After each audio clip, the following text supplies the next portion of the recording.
मैं कुछ सालों के लिए बाहर जा रहा हूँ। तुम दोनों के सामने पूरे 2 करोड़ रुपए रखे हैं। अब ये तुम्हारा फैसला है कि तुम इन पैसों को कैसे लगाते हो।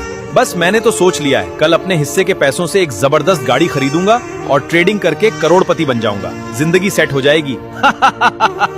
मैं सोच रहा हूँ कि अपने पैसों से कुछ जमीन और फार्म खरीद लूं। मेहनत और ईमानदारी से काम करूंगा ताकि लोगों को हमेशा ताजा और अच्छा माल मिले। आखिरकार पर कलमा लिखा है, सिर्फ आपने एक मर्तबा पढ़ना है और एक मर्तबा ही शेयर करना है। खुदा की कसम, आपका एक शेयर का बटन दबाने से जितने लोग इससे आगे पढ़ेंगे उसका स्वाब आपको घर बैठे सिर्फ एक बटन दबाने से मिलेगा। आपने शेयर भी लाजमी करना है और कमेंट में वो दिल शील फूल शूल सारे भेजने हैं कलमे के लिए, मुझे नहीं। मैंने बाप के पैसों से अपनी गाड़ी खरीद ही ली। अब तो पूरा शहर घूमेंगे। बिल्कुल मेरे दोस्त, अभी तो पार्टी शुरू हुई है। चाचा, ये बाग मुझे बहुत पसंद आया है, मैं इसे खरीदना चाहता हूँ। क्यों नहीं आलू, आप जैसे मेहनती आदमी के हाथ में ये भाग और भी आगे जाएगा।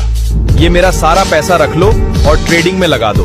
तुम टेंशन ना लो, मैं तुम्हें कुछ दिनों में ही करोड़पति बना दूंगा। अभी मैं आलू से ज्यादा अमीर बनूंगा।